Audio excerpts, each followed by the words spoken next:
전도자는 예루살렘에서 이스라엘 왕이 되어 마음을 다하며 지혜를 써서 하늘 아래에서 행하는 모든 일을 연구하며 살핀즉 이는 괴로운 것이니 하나님이 인생들에게 주사 수고하게 하신 것이라. 내가 해 아래에서 행하는 모든 일을 보았노라. 보라, 모두 다 헛되어 바람을 잡으려는 것이로다. 구부러진 것도 곧게 알 수 없고 모자란 것도 셀 수 없도다. 내가 내 마음속으로 말하여 이르기를 보라, 내가 크게 되고 지혜를 더 많이 얻었으므로 나보다 먼저 예루살렘에 있던 모든 사람들보다 낫다 하였나니 내 마음이 지혜와 지식을 많이 만나 보았음이로다. 내가 다시 지혜를 알고자 하며 미친 것들과 미련한 것들을 알고자 하여 마음을 썼으나 이것도 바람을 잡으려는 것인 줄을 깨달았도다. 지혜가 많으면 번뇌도 많으니 지식을 더하는 자는 근심을 더하느니라. 세상을 바꾸려는 수많은 사람들의 정말 엄청난 위대한 노력, 또 정말 끊임없이 연구하는 것, 탐구 정신, 이것이 오늘날 우리 인간 역사를 발전시키는 원동력이었습니다. 사실 그런 사람들 덕분에 과거에 비해서 오늘 우리 현대의 사람들은 정말 풍요롭고 편리한 생활을 누리면서 살아가고 있습니다. 그런데 지금까지 그 긴 세월 동안 그렇게 끊임없이 탐구하고 연구하고 지식을 캐고 했음에도 불구하고 여전히 편리해졌음에도 불구하고 여전히 우리 인생은 아직도 뭔가 해결되지 않은 문제가 있어요. 결국은 아직은 허무한 거예요. 죽음을 해결하지 못했어요. 불안한 거예요. 항상. 무슨 일이 터질지 아직도 예측이 안 돼요. 우리의 앞날이. 이 말은 무슨 말이냐면 지혜의 한계가 있다라고 솔로몬은 오늘 전도서에서 얘기하고 있는 거예요. 그 솔로몬의 지혜의 한계, 그 이야기를 오늘 우리가 본문을 통해서 교훈받기를 바랍니다. 전도자, 즉 솔로몬 왕은 마음을 다하고 지혜를 써서 하늘 아래 모든 일을 연구해서 살펴보았다라고 12절, 13절에 자기가 얘기하고 있어요. 솔로몬은 어떤 사람입니까? 하나님께 탁월한 지혜를 받은 사람이에요. 자신이 받은 그 지혜로 이제는 세상과 인생에 대해서 깊이 성찰하고 부지런히 연구하고 묵상했습니다. 최선의 노력을 기울여서 세상을 좀 정확하게 이해하고 보다 분명한 인생의 의미를 찾아보려고 노력을 한 거예요. 솔로몬이. 그 지혜를 가지고. 그렇기 때문에 우리가 솔로몬의 이 잠언이나 전도서나 이런 말씀들을 읽을 때 허투루 읽으면 안 돼요. 솔로몬이 우리에게 이 성경을 통해서 주는 교훈은요, 솔로몬이 자기가 하나님께 받은 은사를 가지고 세상을 탐구하고 또 탐구해서 얻은 지혜의 결정체예요. 결정체. 그냥 대충 적은 글이 아니다라는 거예요. 저와 여러분보다 훨씬 뛰어난 지혜를 가진 솔로몬이 연구하고 평생을 연구해서 낳은 결정체가 바로 이 말씀이에요. 이 결정체가. 그래서 우리는 귀하게 받아야 돼요. 그렇게 애써서 연구한 결정체가 뭐냐? 솔로몬은 자신이 해 아래서 일어나는 모든 일을 살폈는데 그 마지막 말이 14절이 이거예요. 그것이 모두 바람을 잡으려는 것 같이 헛된 일이다. 하나님께 받은 지혜를 가지고 정말 일생을 연구하고 묵상하고 고민하고 경험하고 다 해봤는데 바람 잡으려는 것 같이 헛되다. 이 말을 우리는 정말 엄중하게 받고 무게 있게 받아야 돼요. 사람이 아무리 손을 뻗어서 바람을 잡으려 해도 잡을 수가 없죠. 당연히 실패하죠. 어떻게 잡혀요? 마찬가지로 아무리 인생의 의미를 찾으려고 시도해도 이 지혜 있는 솔로몬도 성공하지 못했다라. 왜? 근본적으로 인간은 완벽하지 못하고 허점이 있고 무능한 존재이기 때문에. 그것이 15절 말씀이에요. 구부러진 것도 곧게 할 수 없고 모자란 것도 셀 수 없다. 이것이 인간의 한계다. 그냥 듣기 좋으라고 적은 글이 아니라는 거예요. 일생을 연구해 봤는데 이렇더라라는 거예요. 고린도전서 1장 말씀처럼 인간은 근본적으로 유한한 존재이기 때문에 본질적인 허물을 극복할 수 없다라는 거예요. 이것이 바로 우리가 하나님을 만나야 되는 이유이고 하나님을 의지해야 되는 이유가 되는 겁니다. 우리 인간의 지혜와 지식과 힘으로는요, 우리가 극복할 수 없는 것들이 너무 많아요. 그렇기 때문에 하나님을 찾아서 만나야 하고 하나님을 의지해야 되는 거예요. 내 주먹을 믿어라, 내 돈을 믿어라, 이것처럼 바보 같은 삶이 없는 거예요. 오늘 솔로몬은 또 자신 스스로를 이렇게 16절에 말하잖아요. 누구보다 많은 지혜를 가지고 있었다. 이건 자랑이 아니에요. 실제로 하나님께 엄청난, 그 누구보다도 엄청난 지혜를 받은 사람이 바로 솔로몬이잖아요. 그래서 그는 16절에 이렇게 표현합니다. 자기가 살고 있던 시대뿐만 아니고 이전에 살았던 어떤 지혜자들보다 자신의 지혜가 더 뛰어나다.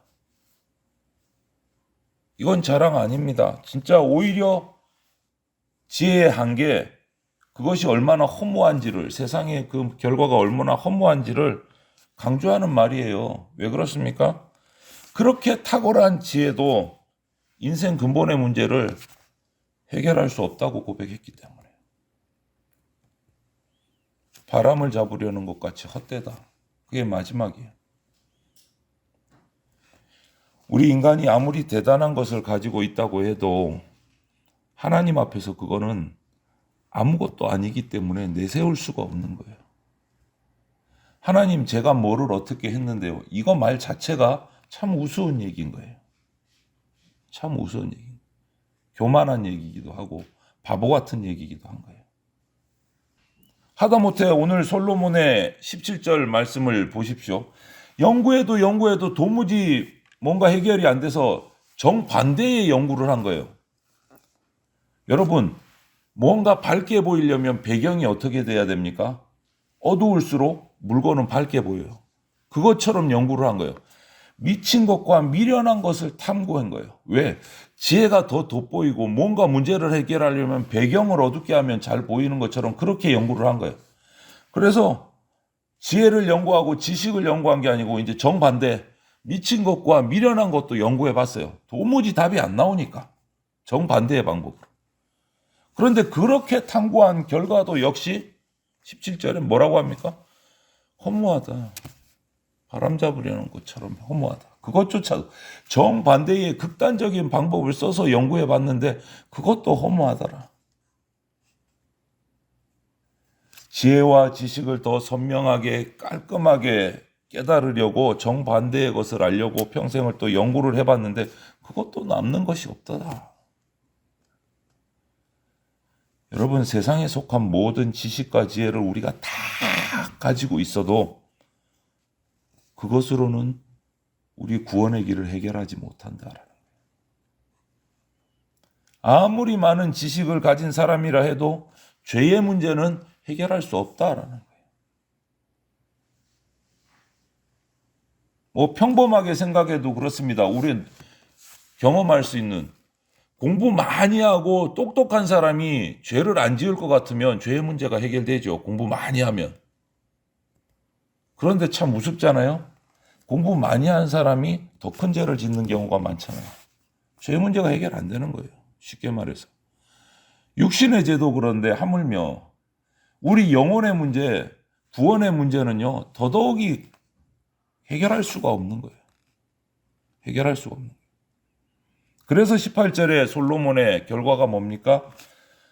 18절 말씀이 지혜가 많으면 번뇌도 많으니 지식을 더하는 자는 근심을 더하느니라.